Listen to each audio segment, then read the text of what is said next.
Hey guys, Karen Rose speaking. Come right on in. Today is a special day, sad but special. Today we're gonna be talking about the great late Aaliyah. And you guys all know my last video. I'm an Aaliyah fan, so today is her death anniversary. She's been gone for a long time. In New Orleans, this is how we do it. Yeah, we cry when we lose someone, but at the same time, we also celebrate. We call it the second line. Basically, that's how we celebrate. But I'll say this. I know she has new music that's coming out that's gonna be streaming. I can't wait for that. Today is August the 25th, the day she passed. And I'm just gonna talk about how she inspired me.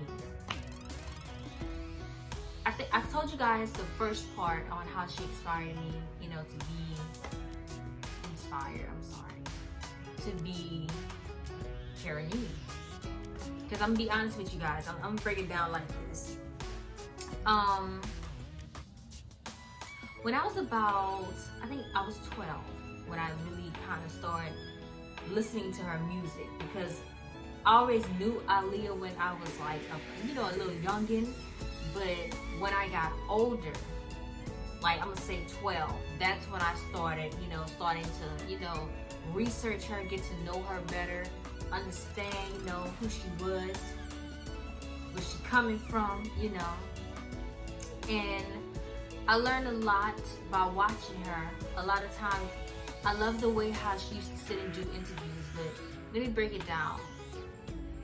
I remember when I was 12, so I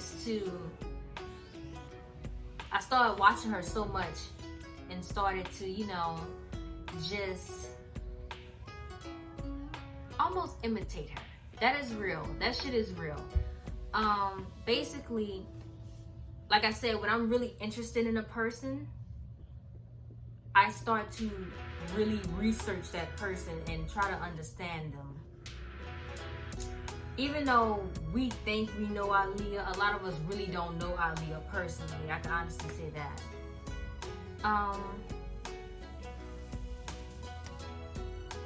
I remember being 12.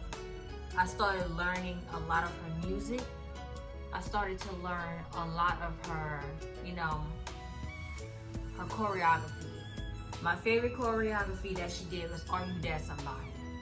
I used to, let me tell you something. I was a fucking beast at that choreography. Excuse me for cursing, but that's my favorite choreography that she did, was Are You That Somebody?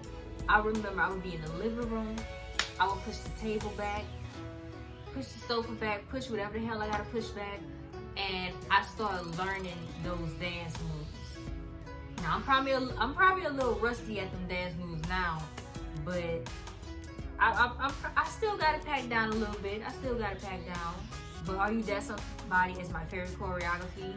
I learned how to do Hot Like Fire choreography, but I kind of let that slip. But my favorite is Are You That Somebody.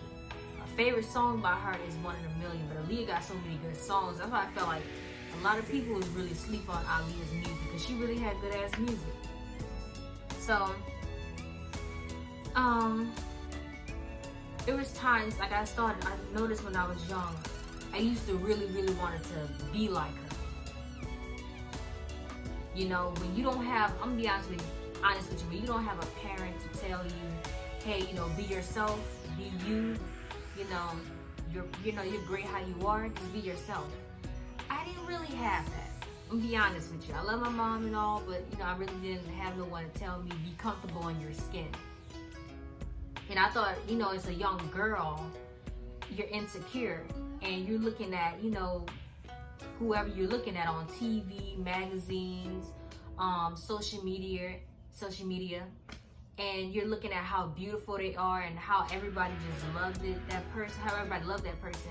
And I was just looking at how Aaliyah was and how beautiful she was. I was like, oh my God, I want to be like her. I think she's cool.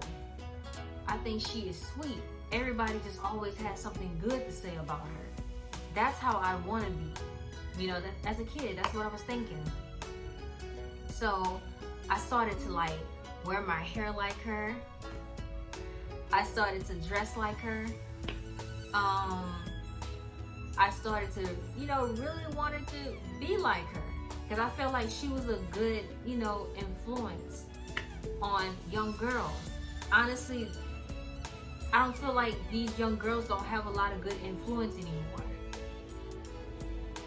I feel like they got bitches who want to twerk, online fans, Instagram models. I can see if you're an Instagram model, but at the same time, you still do for your people. You still do in a community. You still, you know, down to earth. And you still got a good heart. And you still, you know, you ain't with that I'm all this and above bullshit. And that's what I noticed about Aaliyah. You know, she was cool. Like I said, I just really admired that about her. But one day I started to grow up. And I started to realize that I cannot be Aaliyah. I cannot be Aaliyah, excuse me. I cannot be her. She is her own person, you know. She came here, she did her purpose, and she left. She died for herself, her spirit, and her soul. That's her. I'm Karen Nee. I have to be Karen Nee. I can't be her.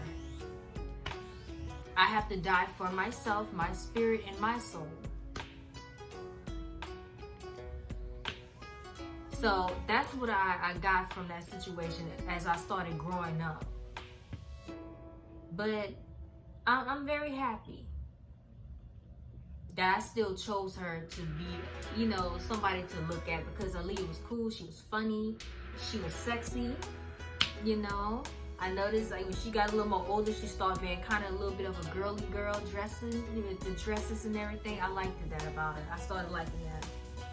And I also love her tomboyish ways. That's kind of my journey. I'm not gonna lie. When I was in high school, middle school, I was a tomboy. But when I grew up, I am a girly girl. I love to wear dresses. I love to dress sexy. I love to just be Karen Nee. This is a lesson for you young girls and young boys out there, you know. So,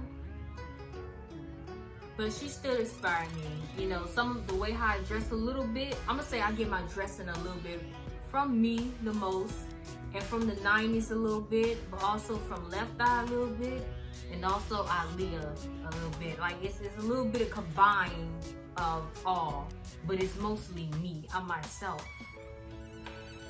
So I'm very happy, and I am happy that I'm happy that she is free. She's in peace. Hopefully she's in peace, because honestly, sometimes I sit and I be thinking about this R. Kelly bullshit, and I be like, damn, like, you know, because I would sit down and I would watch, Damon Dash, his interviews, and he talked about how Aaliyah felt about R. Kelly. She was like, leave him alone. Let him fucking be. I don't want no parts of him. I don't want nothing to do with him. And now that all this bullshit came back up, Surviving R. Kelly, the documentary and everything just popped back up. And I sometimes wonder, if she was still alive, how would she handle this situation? Because they said some shit in that documentary that I was like, oh my God. Sometimes I would wonder, how would she handle this? But then another part of me be like, damn, I'm glad she kind of is gone. Because she don't have to fucking handle, she don't have to put up with this. She don't have to be upset, scared, anxiety, with anger, people talking about her sleeping with R. Kelly. Nobody won't care about that. She was free. She was happy. She left that situation alone. She said, I don't want to deal with that. Let it be. He's a monster. I'm free. I'm living my life. My music doing well. She was in movies. She was doing good. But I love her. Rest in peace to my baby Aaliyah. And I hope everybody enjoy her new music. And everybody just multiply, divide, subscribe. Bye guys.